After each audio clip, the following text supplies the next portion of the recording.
Good morning and welcome to the Willow Rose Cottage. Today is my fourth try to make my sourdough bread starter, and it's the second day, so I'm going to pull it out and see how we did this time.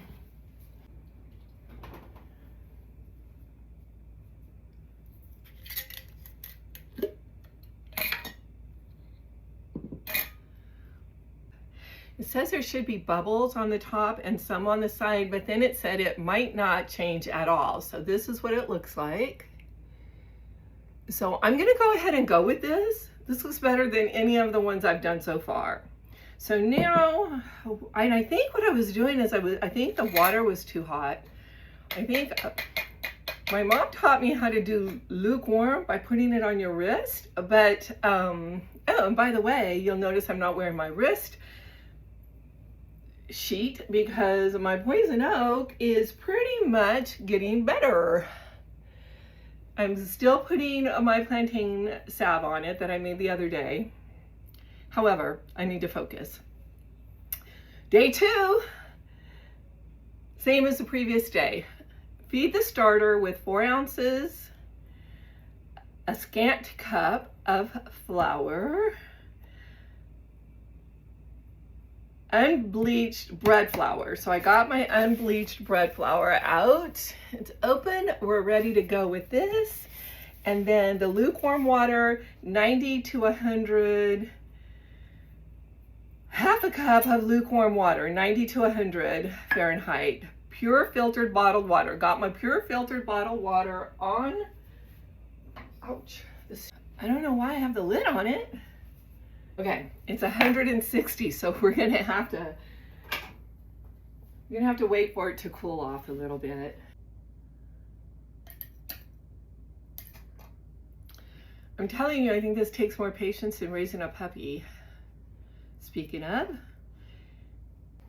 what would be a scant cup? Like, is that a scant cup?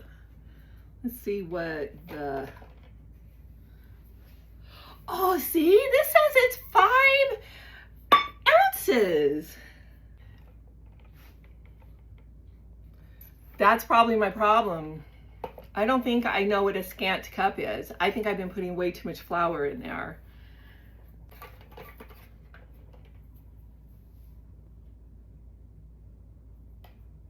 Four ounces, okay. I have 4 ounces now. Close enough, I mean. So if I take this, 4 ounces, I put it in the cup. Let's see how much I was over.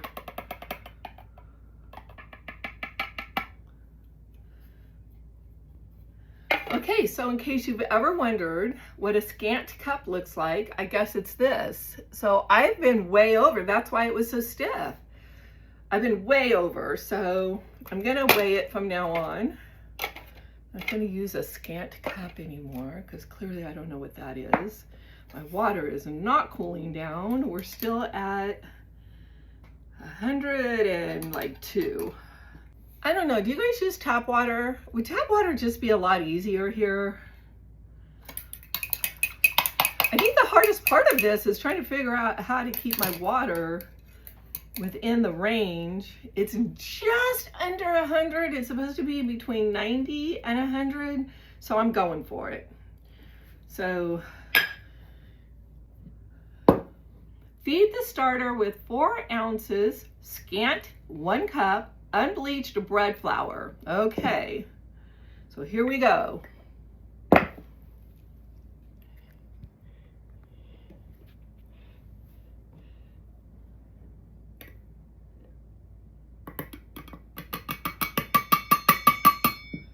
Okay,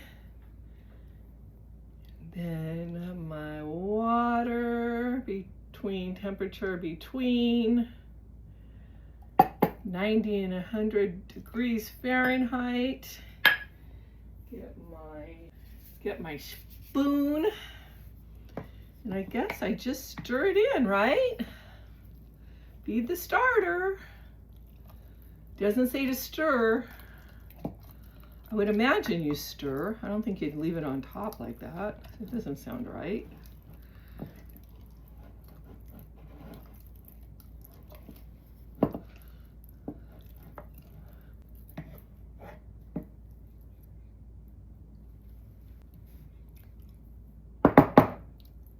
It looks kind of thick again. I think I'm going to add some more water to it.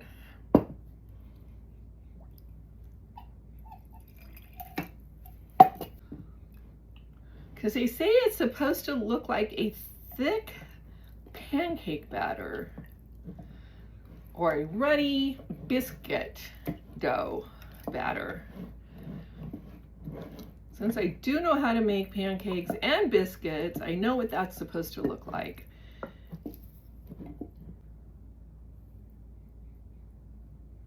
So I think this might be the right consistency. Okay.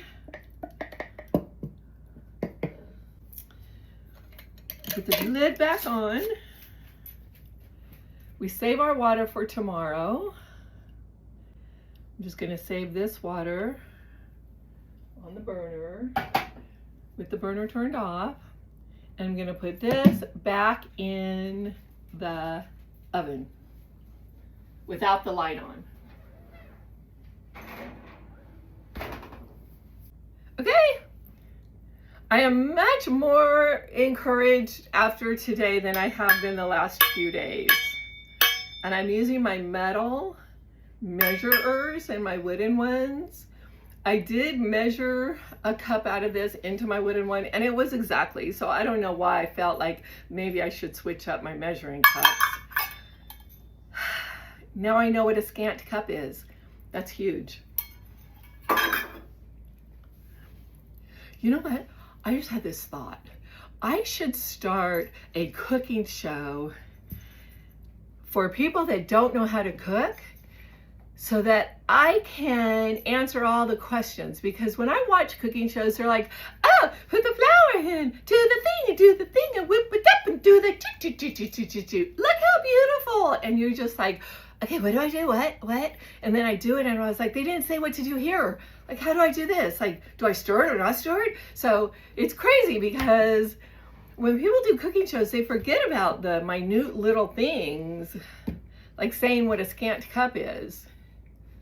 That might have been really important information for me to know. Now we all know. So this concludes the sourdough saga, day 2. Stay tuned for day 3, and I'll see you back here at 9 o'clock tomorrow morning. Stay tuned and stay whimsical.